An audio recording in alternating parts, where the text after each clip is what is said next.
Hello বন্ধুরা, চলে এসেছি আজকে নতুন একটা রেসিপি নিয়ে। আজকে বানাবো এগ কোরমা। এগ কোরমা বানাতে লাগবে ডিম। আর চলো দেখে নিই রেসিপিটা। কড়াতে জলটা গরম হয়ে গেছে, এবার আমি ডিমটা ছেড়ে দেব। কিছুটা লবণ দিয়ে দেব। লবণ দেওয়ার কারণে আমি ছিলকাগুলো তাড়াতাড়ি করে ছাড়াতে পারবো।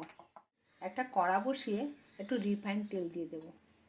তেল গরম হয়ে গেছে, এবার আমি কিছুটা পেঁয়াজ দিয়ে দেব, একটু আদা দিয়ে দেব, একটু রসুনও দিয়ে দেব, এতে দুটো শুকনো লঙ্কা ছিঁড়িয়ে দিয়ে দিলাম।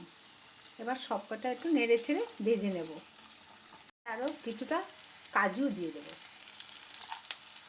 কাজু দেওয়ার পরে আরেকটু ভেজে নেব।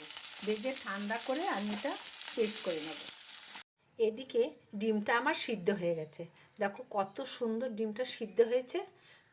লবণ দেওয়ার কারণে ডিমটা এত সুন্দর সিদ্ধ হয়েছে। এবারে ডিমটা আমি ভালোভাবে ছিলিয়ে নেব।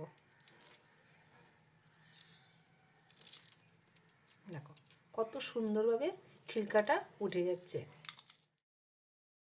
এদিকে মশলার উপকরণগুলো ঠান্ডা হয়ে গেছে, এবার আমি পেস্ট করে নেব। বাটিতে 2 চামচ দই নিয়েছি, আর দেব 2 চামচ ফ্রেশ ক্রিম।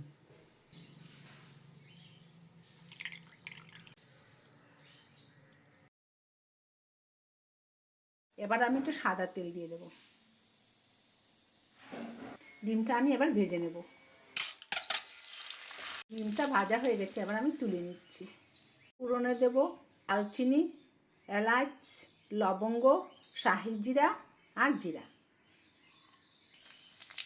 মশলাগুলো এবার আমি দিয়ে দেব। এবার আমি একটু কষিয়ে নেব।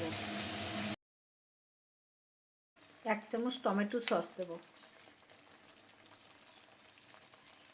1 বাটি দুধ দেব। দুধ দেওয়ার পরে আমি আবারও একটু নেড়ে ছেড়ে দেবো। কাশ্মীরি লঙ্কা পাউডার দেবো। 1 চামচ গরম মশলা পাউডার দেবো। স্বাদ মতো লবণ দেবো। ছেড়ে দেবো। এটা ফুটে উঠেছে, এবার আমি ডিমটা দিয়ে দেবো। ডিমটা দেওয়ার পরে আমি আবার একটু নেড়ে দেবো। দই আর ফ্রেশ ক্রিমটা যে ফেটিয়ে রেখেছিলাম ওটা আমি এবার ধীরে ধীরে করে দিয়ে দেবো।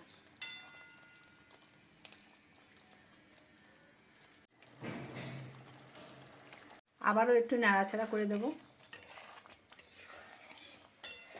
আবার হয়ে গেছে আমার ডিমের কুরমা। আবার গরম গরম ভাতের সঙ্গে পরিবেশন করব।